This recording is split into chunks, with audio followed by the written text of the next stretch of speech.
How you doing, everybody? Hope you're having a good day. We're going to have a sermon dealing with the fact that how we should treat those who are in sin, or how do we correct an erring brother. And this is important because this is a problem that we have. We're told in the Bible we need to work and maintain the purity of the church. In other words, all of our members need to be upstanding citizens, and all of our members need to be faithful to the Lord. And that's what we want, but it doesn't always turn out that way. Sometimes they get off track, and sometimes they do things which are wrong. And so we're going to talk about that today in our lesson. All right. The lesson is the Christian's duty towards those who sin. And we're specifically talking about those who are also Christians. But those who sin are basically everybody in this world. And so what is our duty to everybody? We need to consider those things. In Galatians 6:1 says, "Brethren, if a man be overtaken in a fault, ye which are spiritual, restore such a one in the spirit of meekness, considering thyself, lest thou also be tempted." Yes, that we have a great duty we have to do, and we just need to make sure that we don't fall under the same condemnation. See, we have a responsibility. Every Christian has a responsibility towards an unfaithful brother or sister in Christ.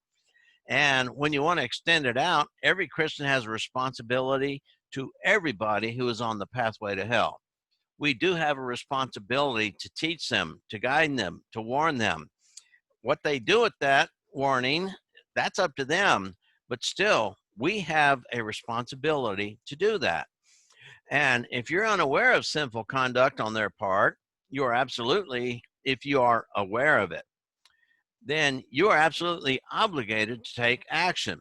There are several things you can do, and I'll tell you, one thing you should not do is gossip about it. And that's definitely what you should not do. But there's things you should do. And it is not the sole responsibility of the preacher, the elders, or the deacons, or any other influential members. It is not the exclusive duty of just a handful of the stronger members of the congregation. Actually, the responsibility is for everyone, because we're not around all of our members. Family members, if they see there's someone doing sin, they should know that they're obligated to point it out. And of course, some people say, well, I don't want to make waves, or I don't want to cause tension. Well, consider this: their soul is in jeopardy, and you should be concerned about their soul. So you have a specific burden in this important matter. It does affect you. It affects those who you care about, those you love, those who might be your family, your close friends, and even the lost. Those who haven't obeyed the gospel of Jesus Christ, you do have a responsibility to guide them in the right direction. You know, Jesus said, let your light shine. In other words, be a good example to them. And then hopefully your example will cause them to look at themselves and realize what they're missing out on. See, we are here for each other. And that's one of the greatest lessons we need to learn about our relationship with our fellow man, is we are here for each other. We should care for each other. See, our job is to help people get to heaven. And so if anybody asks you your job, what is your job as a Christian? Here's the greatest answer you can give: is help people get to heaven. By doing that, you will ensure your own salvation. That's what Paul told Timothy, to pay attention to the doctrine that he was preaching, and he would save not only himself, but all those who heard him. So our job, whether we're a preacher or not, is to help people get to heaven. We can do this by teaching. We can do this by guiding, by giving them a good example. And we can do this by getting them in contact with somebody who has the ability to teach them. And so it's our job to help people get to heaven. And if a brother or sister is involved in sin, we know they cannot go to heaven. If people continue in sin, the sacrifice no longer remains. Hebrews 10:26 tells us that. And so when we see a brother or sister in sin doing something that they shouldn't be doing, we have an obligation to go tell them about it. See, if we do nothing to help them get to heaven, what makes us think we can go to heaven? I mean, honestly, do you think that you can get to heaven all by yourself and not influence anybody in this world that they need to go to heaven also? All right. What happens when we fail to correct the erring brother or sister? There are several things that happen. And of course, yes, sin is involved when this happens. And you might think that, well, I'm just a great Christian, but my brother over there, he's doing sin. So he's probably not going to make it to heaven, but I am. I mean, well, let's look at that because that's a sinful attitude to have. All right. First of all, you're guilty of sin. I mean, there's no other way of saying it. If you see your brother in sin and you don't warn him, you don't guide him, you don't speak to him about his sin, you become guilty of sin.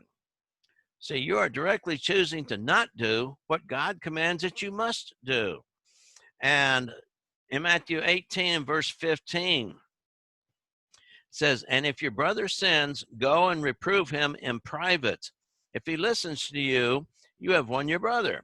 But if he does not listen to you, take one or two or more with you, so that by the mouth of 2 or 3 witnesses, every fact may be confirmed. And if he refuses to listen to them, tell it to the church. And if he refuses to listen even to the church, let him be to you as a Gentile and a tax gatherer. I mean, so that's what Jesus said about our responsibility. Now, in Luke 17, verse 3 and 4, says, be on your guard. If your brother sins, rebuke him. And if he repents, forgive him. And if he sins against you 7 times a day and returns to you 7 times saying, I repent, forgive him. So that's what Jesus said about that. And then, of course, Jude 22 and verse 23 says, and have mercy on some who are doubting. Save others, snatching them out of the fire, and on some have mercy with fear, hating even the garments polluted by the flesh. So, yes, the Bible gives us these responsibilities. And of course, we know they're the right thing to do because it's in the Bible, correct? James 4:17, he that knows the right thing to do and does not do it, to him it is sin. So if you don't do this, you are guilty, and God's going to hold you accountable for that. Now, the person in error, they may not even know if they are in error. I mean, some people are ignorant of the law of God, and they might be doing something which maybe they did before they became a Christian, and they don't realize that's not what Christians should do. So they need to be told. They need to be guided. They need to be instructed. And what they're doing is wrong. And so that also becomes our responsibility. All right. Another thing that happens when we don't correct the erring brother is we demonstrate no love. See, we are demonstrating a lack of love for the one who is in sin because they have a soul, and their soul is going to stand before God in judgment. And if they continue in sin, they're going to be condemned into the eternal torment. And of course, the concept of love in the New Testament is wishing the best for somebody, helping them acquire something that is better for them. And of course, the salvation of the gospel is the best thing of any human being. And when people continue in sin, they're not going to have that. So to demonstrate your love, you need to guide them. See, the question is, do you not care that he or she is on a course that will lead to their soul's eternal damnation in hell? You know, when we stay out of the picture and we just let things go, this is what happens. We basically tell them, we don't care about their soul. You may care about your own, but the problem is, if you don't care for other souls, you're not going to go to heaven. I mean, that's sad reality. That is the truth. You need to be aware of that. How many times do we read that we are to love our brethren? Constantly throughout the scriptures. And that's how Jesus said we would be identified to the world, is because of our love for one another. And yes, we do have that responsibility to love our brethren, but that needs to carry over into our everyday life. We should be showing love to everybody. So if you do not love your brother or sister, how can you say you love their soul, or you love your own soul for that matter? Think about that. Even people in times past said, you don't care for your brother or sister, what makes you think you're going to heaven? And I mean, very valid point. You might say, well, I go to church 2 or 3 times a week, and I watch my language. I don't drink. I don't do these bad things. And that's good enough for me. Is it good enough for God? No, because God has placed a responsibility on you to help people get to heaven. And if you don't tell someone about their sin, it's just almost as saying, well, I don't care about God's child. I don't care about their soul. And so that's an area which you need to consider all the time. And if we don't chastise our brother, if we don't say anything and we allow it to continue, all right, you're allowing a situation to continue which will bring shame and reproach upon the Lord's church.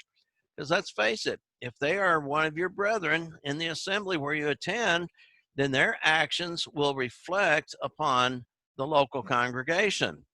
And while 99% of the members may be upstanding, faithful people, just one member can bring shame and reproach to the Lord's church, not only in the eyes of God, but in the eyes of the community. And that's what we really have to work on, is our reputation in the community. And we all have the responsibility to keep the purity of the church, whether it's by correcting a brother or supporting the preaching of the true gospel. I mean, we have a responsibility there. And that is because we are the church. We are the church in a particular location. It might be Main Street Church, it might be the South Side Church or the East Side Church, or something like that. But we are identified, and we go out and tell the rest of the world where we live, well, I'm a member of this church. And then they find another member of that church, which basically is involved in sin, and it reflects upon not only you, but all the members of that church. I mean, if all the members allow this to continue, I mean, it's wrong. You know, Paul in 1 Corinthians chapter 5, he talked to them, says, you're sitting there, you're allowing this person doing something which even the Gentiles think is reprehensible. You have your father's wife. A man has his father's wife, and you've been tolerating it. You're allowing it to continue, and that's going to be the destruction of all of you if you allow sin to continue. So you thus become responsible, at least in part, for the loss of respect and reputation that the church will suffer in the community. Well, I didn't do it, you might say, but you didn't say anything when you should have. You didn't make it known that it was a wrong behavior and should have been dealt with. And therefore, you share in that responsibility, because we all share in the responsibility of how our church is portrayed in our community. Another problem that we face is the fact that you do not care for souls. And if you don't care for this individual soul, you really don't care for your own soul. I mean, that's just got to be obvious. See, you're showing that you don't have a serious concern for the lost souls in the community. I mean, if your brother who believes in the same thing as you do, I mean, if they turn and practice sin and you don't say anything to them, you don't care for their soul, you're absolutely not going to be worried about the souls of those who are going to the denominations. You don't care about the souls who don't know God. You don't care about the souls in your community. Maybe you don't even care about the souls of your family members. So you have a serious problem. Why would anyone listen to anyone who does not care about you, about your soul? I mean, that's really the only way we're going to be able to teach people is it doesn't matter how much you know. What they consider is, do they care about me? If we really care about souls, we're going to try and teach them. And that's what people will perceive. If it's just we're going to tell them facts just to show them how much knowledge we have, then that's the wrong reason for doing so. We need to care about souls and recognize those souls are in a dangerous situation. In our human lives, in our physical lives, if we see someone in a dangerous situation, we might holler out and say, hey, look out. If we see danger about to fall upon them or happen to them, we warn them, don't we? If we saw a child running towards the busy roadway, what would we do? Well, if we couldn't reach it himself, we'd be screaming and hollering that somebody would be able to stop that child. And so that's because we should care for people. And for the most part, most people in this world, they do care about others, and that's a good thing, but yet they don't care about God, and that's a sad thing. So your failure to act will likely cause them to focus on the hypocritical conduct of the sinning brother and thus turn away from the truth and their own salvation. See, that's what happens when they find out a member of this church is maybe cheating on their spouse. That reflects on the whole church. And if the church doesn't do anything about it, well, you mean they tolerate stuff like that, or acting like the world? And some people would say, well, he acts or she acts just like me. Why should I start going to church when they are no different than I am? See, our reputation is important, folks, and it reflects not only upon the local church, but it also reflects on Christ and what God has taught us. So when people are looking for churches, they look for churches so that their soul can go to heaven. And if they perceive that we don't care about souls, or that we don't warn those who are practicing sin, because apparently we don't care for their soul, why should they be a part of it? And I dare say probably many people have seen this exact situation and decided, no, the Church of Christ is not for me. And for that very reason is because the members were not acting like members of God's church. So if this church allows what is clearly condemned in the Bible, what does it say about all the members of that church, local church? All right. Another thing that will happen is we bring down other Christians. There are Christians out there trying to do right, trying to serve God. And if we don't do anything about an erring brother and they find out about it, what are they going to think about you? And they're going to realize you don't care about souls, and they're probably going to think they don't care about my soul either. So by not challenging your brother in a sin, you're contributing to the discouragement of other Christians who may ultimately become aware of the sins this person is committing. And so your inaction will simply add to the grief caused by the initial sins of the brother or sister you should have corrected. You're just adding to it. So once again, you're involved in sin. And imagine if someone said, I was in sin, yet you did not correct me. You know, we sing a song similar to that. The song title is You Never Mentioned Him to Me. And so it's like when we're standing there ready to go into heaven, someone yells across that great divide, says, hey, you knew I was lost, you knew I was astray, yet you never mentioned him to me. I mean, how would you feel? Well, first of all, if you never mentioned anything to him, you're not going to be standing on that side of the fence. You're not going to be standing on that side of the great gulf. You're going to be on the same side with him. And you're going to be walking side by side, and he's going to look at you and say, well, why didn't you tell me about the Christ? I mean, that's what the reality is. That song really is not a matter of reality. It won't happen that way. So how would we respond if someone said that to me? I mean, just the fear of hearing those words, the only people who are going to hear those words are those who are not going to heaven. I mean, so those who are going to heaven, they won't hear that. They won't hear that charge, because those going to heaven have tried their best to help people get to heaven. And so keep that in mind. Sometimes the idea of toleration more or less gives a stamp of approval. And we see that. We see that in politics. We see that in all the social justice people are trying to do. If we tolerate something, then we must approve of it. And that is what happens in the process of compromise. Well, we just won't say anything. We don't want to offend anybody. I mean, how many times have we heard that?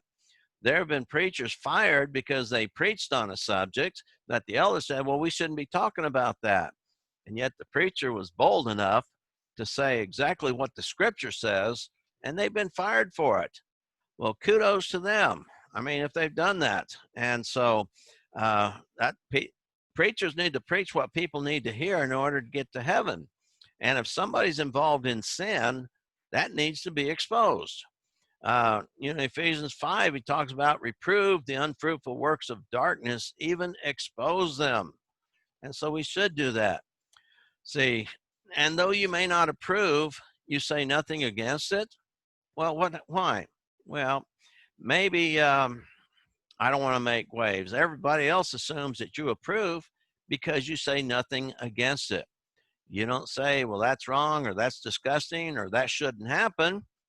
People are going to start thinking you approve of that, whatever it is, whatever sin they might be involved in. People might think that you approve of it. And of course, God doesn't approve of sin. So why should any person who wears the name of Christ approve of sin? They should not.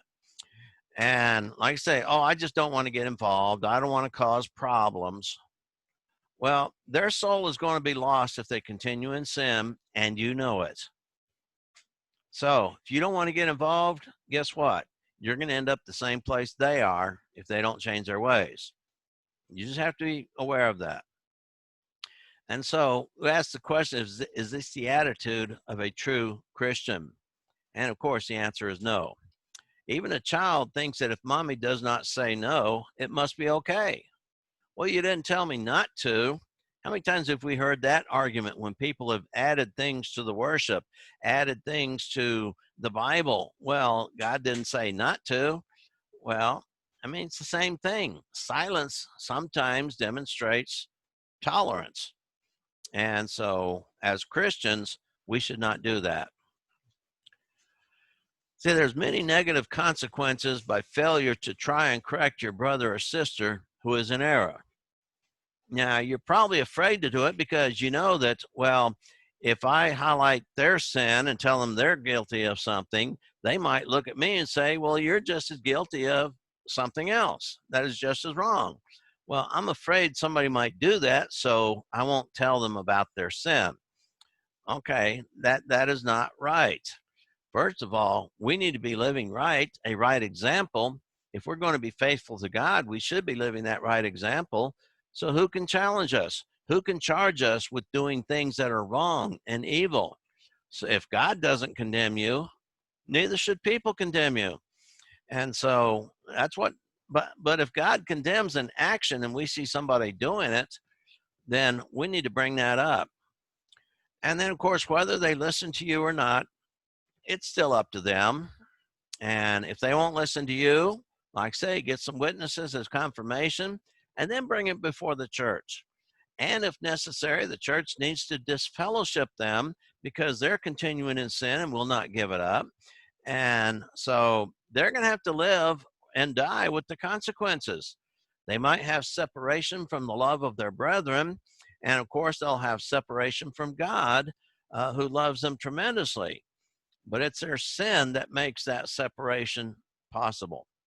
So if you care for their soul, don't you see that you really must do the right thing? And yes, you must be helping your brethren get to heaven. And if they're in sin, you've got to warn them the consequences of their sin.